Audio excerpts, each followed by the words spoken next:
Je voudrais, mesdames et messieurs, que vous saluiez la mémoire de toutes les Maliennes et Maliens, civils et militaires,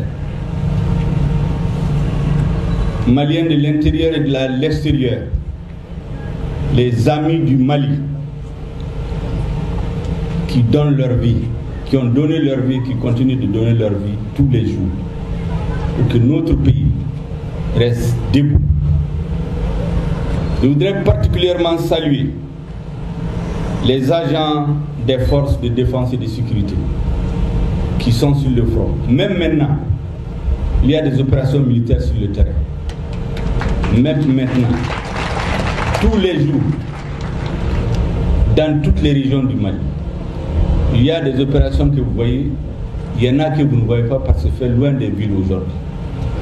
L'objectif du président de la transition et du gouvernement, c'est que dans quelques mois, nous pacifions l'écrasante majorité de notre territoire et de la population du Mali pour pouvoir aller aux élections. Mesdames et messieurs, depuis le 28 décembre 2021 jusqu'à aujourd'hui, le 28 janvier 2022, ça fait un mois, les résultats spectaculaires enregistrés par notre armée, qui est à l'offensive, qui a changé de stratégie, qui est en train aujourd'hui d'amener la peur dans les camps des terroristes, en détruisant des camps, en les saisissant, en neutralisant, en prenant les armes, on fait qu'aujourd'hui, dans toutes les régions du Mali, les citoyens sentent le retour de la paix petit à petit. Nous avons enregistré des résultats spectaculaires plus importants que ceux que nous avons enregistrés pendant les 30 dernières années et pendant les 10 dernières années de lutte contre le terrorisme. En un mois. Toutes les zones où la population vivait sous la peur, les citoyens peuvent témoigner comment est-ce que la peur a changé de camp aujourd'hui. L'armée est à l'offensive. Il y a des Maliens qui tombent, mais ils tombent pour notre pays. Ceci, on doit dire à leurs familles, à leurs vœux, à leurs enfants, à leurs parents, que la nation n'oubliera jamais leur sacrifice. Mesdames et messieurs, nous sommes dans cette guerre. Au moment où nous engrangeons des résultats exceptionnels, où par exemple, sur 350 000 réfugiés, intérieurs et extérieurs, en peu de temps, il y a 50 000 qui sont aujourd'hui retournés chez eux. 50 000. Et nous espérons que dans les mois à venir, l'écrasante majorité des réfugiés et des déplacés internes vont retourner dans leur localité. Parce qu'ils ne devraient pas quitter ces localités. C'est grâce au travail de nos forces armées de sécurité. C'est grâce aux initiatives du président de la transition, du ministre de la Défense, qu'aujourd'hui notre armée est dans des conditions exceptionnelles qui lui permettent d'accomplir sa mission régalienne, historique j'allais dire, pour sécuriser le peuple malien. Je voudrais donc féliciter les femmes. Mesdames et messieurs, il y a un sujet aujourd'hui qui capte l'attention de tout le monde, autour duquel il y a beaucoup de passion. C'est les sanctions de la CEDEAO contre notre pays et de l'UEMOA. Le gouvernement a dit clairement que ces sanctions sont illégales et illégitimes. Elles violent les documents fondateurs, les traités de la CEDEAO, les traités de l'Union monétaire ouest-africaine, les traités qui régissent la Banque centrale des États d'Afrique de l'Ouest. Elles sont illégales et illégitimes. Malgré tout, le gouvernement s'est dit ouvert et appelé le peuple à lui faire confiance. Les sanctions ont été prises le 9 janvier. Le 10 janvier, le président a organisé un conseil des ministres extraordinaire et a demandé au peuple malien de sortir pour soutenir le gouvernement le 14 janvier, donc en 4 jours. Il y a eu entre 3 700 000 et 4 millions de Maliens dans les rues sur l'ensemble du territoire national. C'est du jamais vu dans l'histoire de notre pays. Ceux qui parlent de légitimité, le peuple a montré de quel côté se trouve la légitimité. Aucun président n'a jamais mobilisé plus de 2 millions d'électeurs. En tout cas. Jamais pendant 30 ans que nous faisons les élections. Pourtant, il y a des présidents qui font 5 ans. La campagne présidentielle fait 3 semaines. Beaucoup d'argent est injecté dans la campagne. Les campagnes politiques. Mais on n'a jamais mobilisé, aucun président n'a mobilisé plus de 2 millions d'électeurs. Le président Ngouta a lancé un appel. En 4 jours, près de 4 millions de Maliens sont sortis pour soutenir le gouvernement de transition. Ce n'est pas par hasard, parce que les Maliens sentent que ce gouvernement est à leur service. Ce que je voudrais dire très clairement à la communauté internationale, c'est que le gouvernement du Mali est ouvert. Vous avez dans cette bataille politique un certain nombre d'acteurs. Vous avez le gouvernement, vous avez la CEDEAO et l'Union africaine, vous avez l'Union européenne, l'ONU, vous avez la France. Je voudrais m'arrêter pour dire 2 mots sur le rôle de chacun des acteurs dans cette crise, pour que les Maliens comprennent exactement que veut leur gouvernement et que les amis du Mali aussi comprennent quelle est notre philosophie. Le gouvernement, je l'ai dit, joue son rôle. Il travaille à sécuriser les Maliens. Le gouvernement a organisé les assises nationales de la refondation, où les citoyens ont demandé une transition de 6 mois à 10 ans. Je dis bien 10 ans. Seulement, il y a une majorité qui s'est dégagée pour 6 mois à 5 ans. C'est le choix du peuple. C'est cette proposition que le président de la transition a soumise à ses homologues de la CEDEAO pour discussion. Parce que ce que le peuple a décidé, nous ne pouvons pas le changer comme ça. Si c'est à l'issue de discussions avec nos frères que nous arrivons à un chronogramme, nous allons expliquer au peuple malien pourquoi on a fait telle ou telle concession. Mais la seule chose sur laquelle on ne peut pas faire des concessions, c'est la sécurité des personnes et des biens.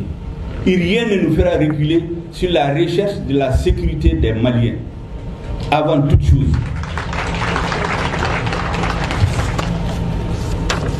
Nous avons nos frères de la CEDEAO et de l'Union africaine. Je voudrais ici, de façon particulière, saluer la démarche de l'Union africaine, du président de la Commission de l'Union africaine, qui s'est investi pour renouer le dialogue entre le Mali et ses frères de la CEDEAO. Je voudrais aussi dire à la CEDEAO la disponibilité du gouvernement malien à discuter.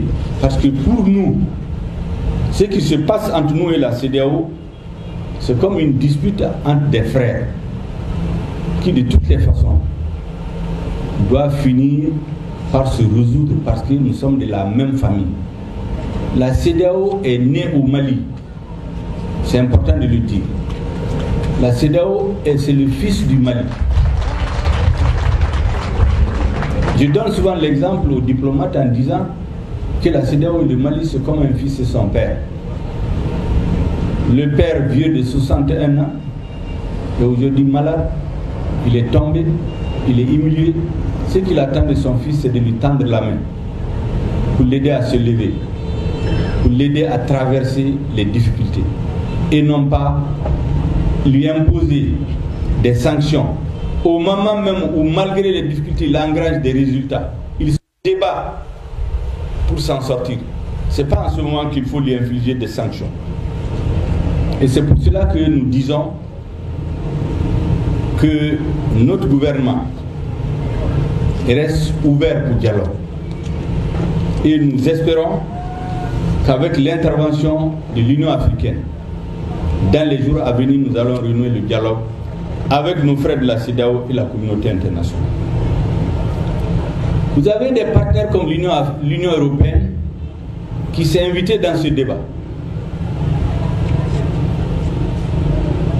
Et certains pays de l'Union européenne font comme si c'est leur affaire à eux.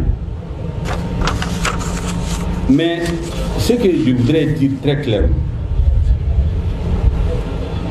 à nos amis de l'Union européenne, c'est que les temps ont changé. Il faut changer avec le temps. Vous savez, il y avait un moment, au 19e siècle, entre le 15 novembre 1884 et le 28 février 1885, il y a eu ce qu'on appelle la conférence de Berlin, qui a procédé au partage de l'Afrique. On a défini ce qu'on appelait des zones d'influence d'un certain nombre de pays, des sphères d'influence. Ça, c'était au 19e siècle. Il faut tourner cette page. Les temps ont changé. Le Mali est un État indépendant et souverain depuis le 22 septembre 1960, lorsque les pères fondateurs au congrès historique de l'Union soudanaise RDA ont proclamé l'indépendance de la République du Mali, libre et souverain. Il faut que nos amis de l'Union européenne le comprennent. On ne peut pas régenter ses relations avec le Mali par procuration. Ce n'est pas possible.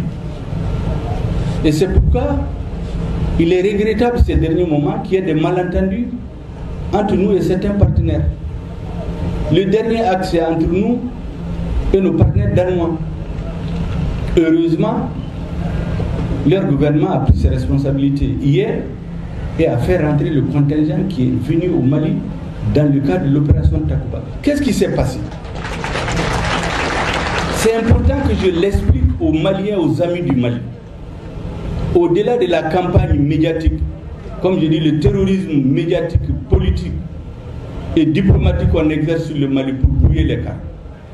Ce qui s'est passé, c'est que dans le cadre de l'opération Takuba, le gouvernement de la République du Mali a écrit une lettre à un certain nombre de pays, dont le Danemark, pour l'inviter à envoyer des soldats aux besoins dans le cadre de la force Takuba.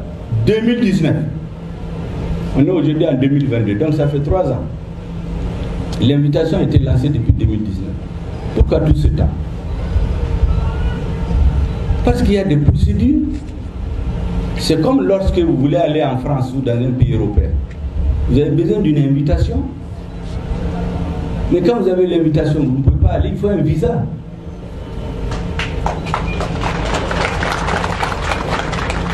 C'est ce visa que chaque État doit avoir. Ça, c'est écrit noir sur blanc. Et donc, le gouvernement danois et d'autres ont demandé les visas, c'est-à-dire l'autorisation pour leur force spéciale de venir au Mali exercer dans Takuba. Le gouvernement a dit qu'il a des dossiers. La Norvège n'est pas seule. Disons le Danemark, il y a la Norvège, il y a le Portugal, il y a la Hongrie. L'autorisation du gouvernement malien. Mais pourquoi le gouvernement danois envoie ses militaires?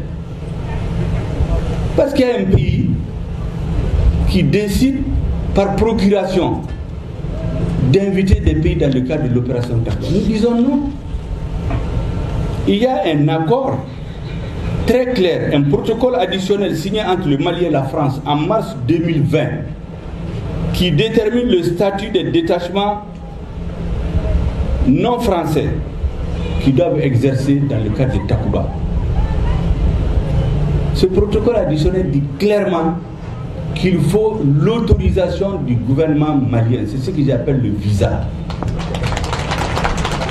Donc la France ne peut pas faire venir un pays sans le visa du Mali. C'est ce qui s'est passé avec nos frères, nos amis danois. Nous avons dit que c'est inacceptable. Il faut nous respecter. La dignité du Mali n'est pas négociable. La souveraineté du Mali, son indépendance ne sont pas négociables. C'est tout ce que nous avons dit. Ce n'est pas la première fois dans l'histoire. Mais les Français tombent chez nous. Mais les Africains, les Maliens sont tombés pour libérer la France entre 1940 et 1945. Mais nous ne passons pas le temps à dire que la France nous doit ceci et cela. Des milliers d'Africains ont libéré la France. Pourtant, on a massacré des Africains à Tcharoui en 1945. Qui a fait ça? Pour libérer la France, c'est sûr, en Afrique que De Gaulle s'est appuyé.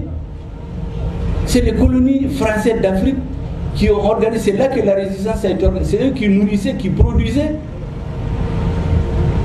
Mais est-ce que ça donne droit aux Maliens de dire que les Français ne doivent pas exprimer leurs droits? Les Américains ont libéré la France entre 1940 et c'est eux qui ont libéré la France. Mais lorsque les Français ont estimé que ce n'était plus nécessaire, ils leur ont dit de quitter leur territoire.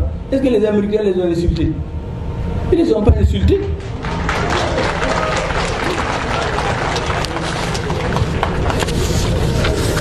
Ce que nous disons, vous savez, moi je l'ai dit plusieurs fois, il faut que la classe politique française se dise que le monde a changé. Qu'ils n'ont pas à la tête du Mali les dirigeants auxquels ils sont habitués. C'est aussi simple que ça. Vous savez, l'ancien Premier ministre français, Pierre Messmer, qui était gouverneur de l'AOF, c'est lui qui était Premier ministre au moment de la décolonisation. Vous savez ce qu'il a écrit dans ses mémoires? Il dit qu'au moment de l'indépendance, ils ont donné l'indépendance à ceux qui l'exigeaient le moins, après avoir éliminé politiquement et militairement tout ce qui exigeait l'indépendance avec intransigeance. C'est dans ses mémoires. Moi, je pense que les dirigeants français sont dans cette logique jusqu'à présent. Mais les temps ont changé.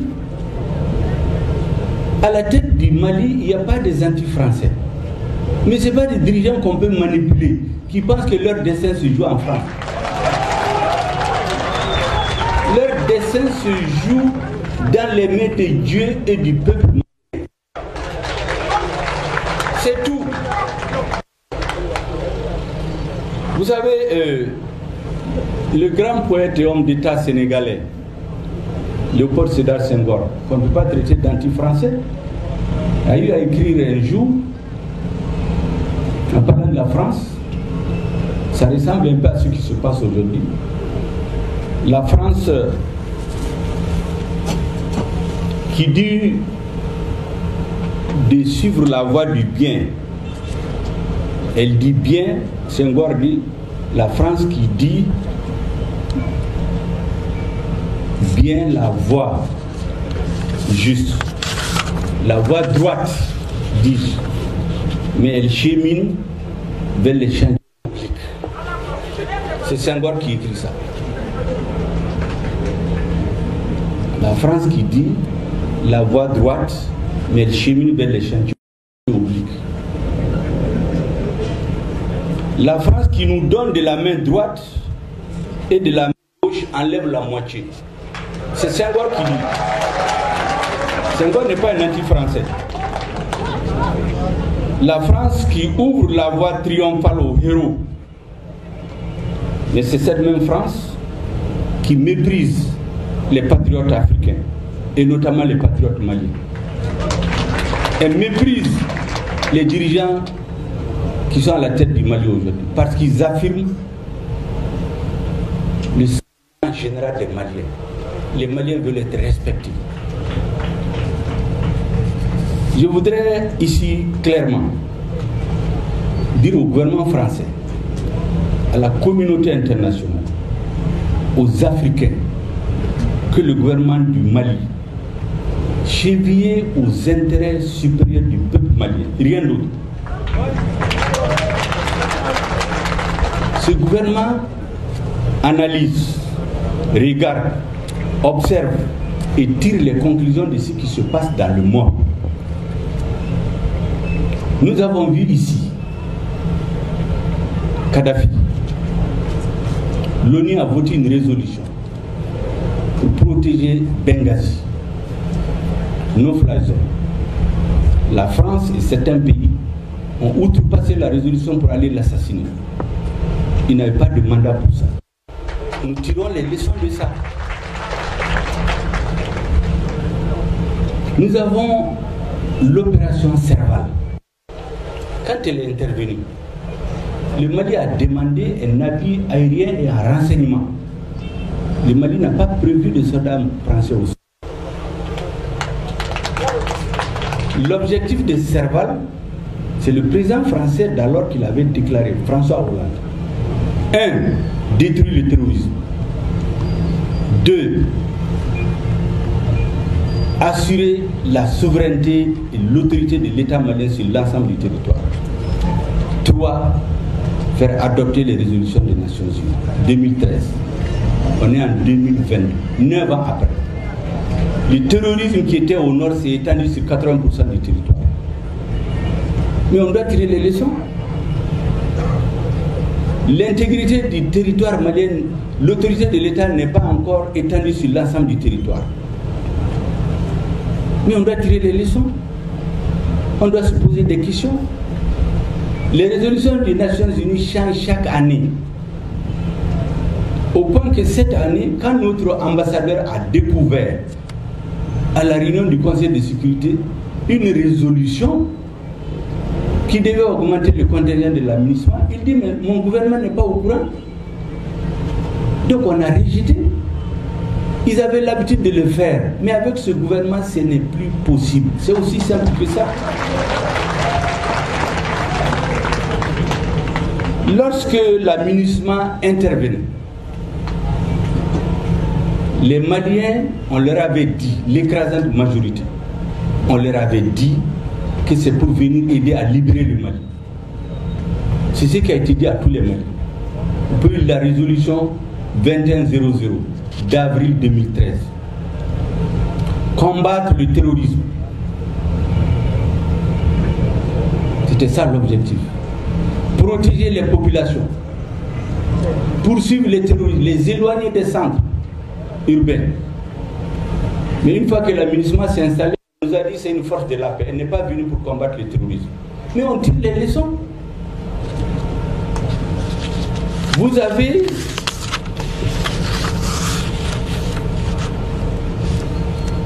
comme je l'ai dit, nous avons récemment des situations qui nous inquiètent. Qui nous inquiètent. Vous avez ce qui s'est passé à Bounti. Mais l'ONU a dit que on a bombardé des citoyens civils. Mais la France a dit que c'est des terroristes. Qui dit la vérité? On ne sait pas. Vous avez, à l'issue de ce bras de fer que la France a créé de toutes pièces, un avion militaire français qui vient sur nos territoires, qui éteint son transporteur quand il sait qu'il est identifié. Après, il coupe la radio pour ne pas être en communication avec les troupes de contrôle. Mais s'il n'y a rien à cacher, pourquoi ils le font? Ils vont atterrir sur une partie de notre territoire, ils débarquent, on ne sait quoi, ils repartent. Mais on doit tirer les leçons. Des avions survolent des bases militaires. On est en train de faire des bases, nous ne le cachons pas parce qu'on veut défendre notre pays. Ils viennent survoler, espionner nos bases militaires pendant 2 heures, sans autorisation. On leur demande, mais des avions de la MINUSMA, qu'est-ce que vous venez faire dans cette zone? On dit que c'est l'Élysée qui a demandé, c'est la France. Mais on a dit non. Mais on doit tirer les leçons. Nous avons dit que la MINUSMA ne peut plus organiser des vols sans demander des autorisations. Il y a les couloirs Bamako, Kidal, Bamako, Gao, Bamako, Tessali, c'est ouvert. Mais en dehors de ça, il faut demander des autorisations parce qu'on ne sait pas ce qu'ils vont aller faire ailleurs.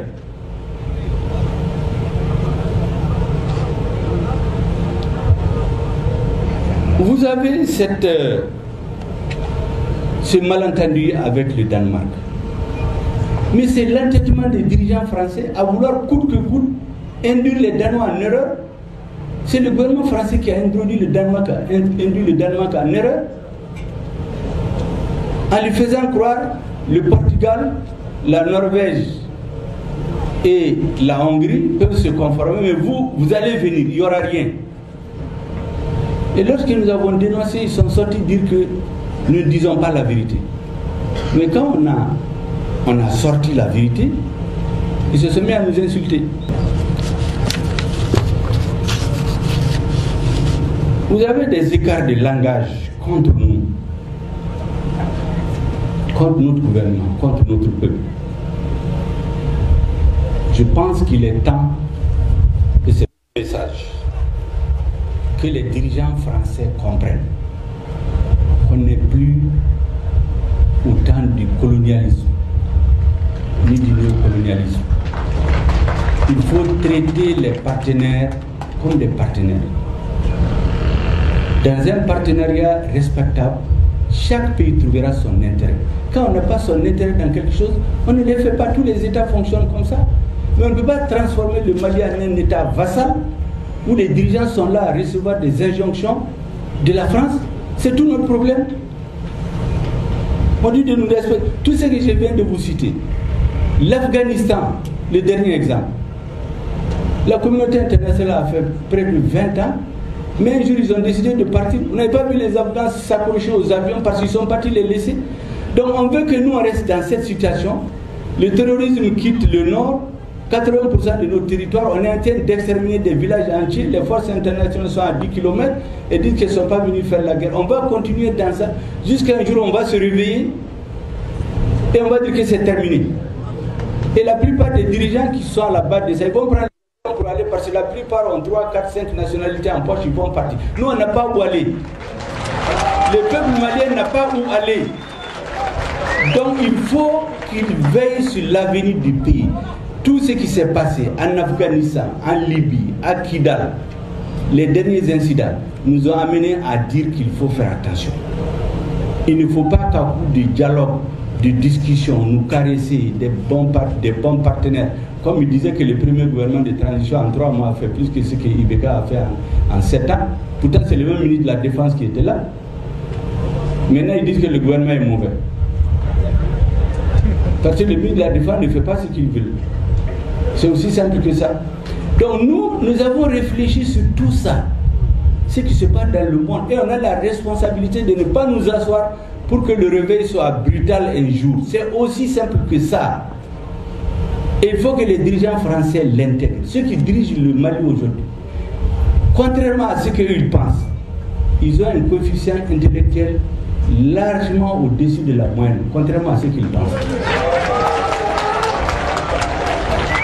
Et qui savent analyser les situations, qui savent tirer les conclusions et savent s'assumer. C'est ce qu'Assimi Goïta a fait.